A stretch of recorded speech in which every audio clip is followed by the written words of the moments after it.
वालेकुम ਤੁਸੀਂ ਦੇਖ ਰਹੇ YouTube channel Irfan Okara motorcycle mechanic. ਲੋ ਸਾਰਾ ਬਰਾਡਰ 100 ਇਹ ਹੋਂਡਾ 100 ਅਸੀਂ ਇਹਨੂੰ ਕਨਵਰਟ ਕਰ ਦਿੱਤਾ ਵਾ ਆਟੋਮੈਟਿਕ ਤੇ ਗੇਅਰ ਵੀ ਖਤਮ ਕਰਤੇ, ਕਿੱਕ ਵੀ ਖਤਮ ਕਰਤੇ, ਰੇਸ ਵੀ ਹਰ ਚੀਜ਼ ਖਤਮ ਕਰਤੀ। ਚੈੱਕ ਕਰੋ ਐਸੀ ਕਾਬਲੀ ਇੰਜਨ ਲਗਾ ਦਿੱਤਾ ਹੈ 110 cc ਦਾ ਹੋਂਡਾ ਬਰਾਡਰ 100 ਜੇ ਵੈਸੇ ਆ। ਚੈੱਕ ਕਰੋ ਇੰਜਨ ਤੁਹਾਨੂੰ ਸਲਵ ਵਾਲਾ ਇੰਜਨ ਹੈ, ਸਟਾਰਟ ਕਰਕੇ ਤੁਹਾਨੂੰ ਹਰ ਚੀਜ਼ ਚੈੱਕ ਕਰਵਾਵਾਂਗੇ।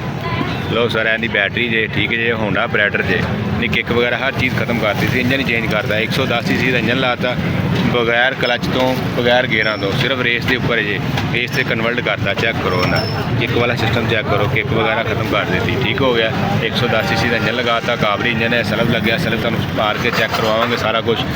चेक करो ब्राइडर जे होंडा ब्राइडर ठीक हो गया होंडा ब्राइडर मोटरसाइकिल जे असीं कन्वर्ट करता 110 cc ठीक।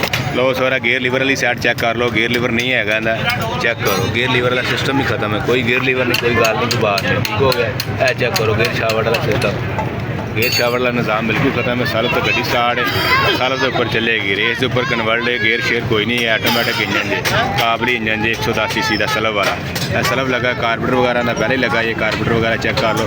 बाकी बॉडी वाइज भी सारी पहले ही आती, टैंकी टापे सारे पैराडर ने, गरारी सेट वगैरह सारा कुछ वही ने, ब्रेक शूज हर चीज़ वही है। सिर्फ इंजन की की सी चेंजिंग है, चेंजिंग मुकम्मल की। बाकी सलम मार के तुम चेक करवावे होंडा ब्राइडर जे चेक कर लो सारी कुछ।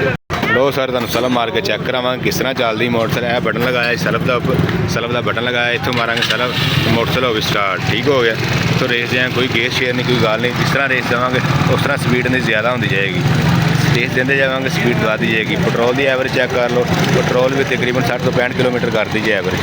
ठीक हो गया जिस तरह रेस देते जाओगे उस तरह मोटरसाइकिल चेंज होती जाएगी। तो सर जिस तरह रेस देते जाओगे उस तरह स्पीड इनकी तेज़ होती जाएगी। ठीक हो गया गेयर का सिस्टम खत्म है, ऑटोमैटिक मोटरसाइकिल जे कन्वर्ट करती 110 cc का इंजन आता काबली इंजन। ठीक हो गया बाकी ब्रेक शू वगैरह सारे उस तरह ने, बाकी हर चीज़ उस तरह है, सिर्फ इंजन का कन्वर्ट किया, इंजन किया चेंज। ठीक हो गया होंडा ब्राइडर जे चेक करो टोटल मोटरसाइकिल, बाकी वायरिंग शायरिंग हर चीज़ वही है, सिर्फ इंजन की की चेंजिंग है दी 110 cc का इंजन किया फिटिंग में।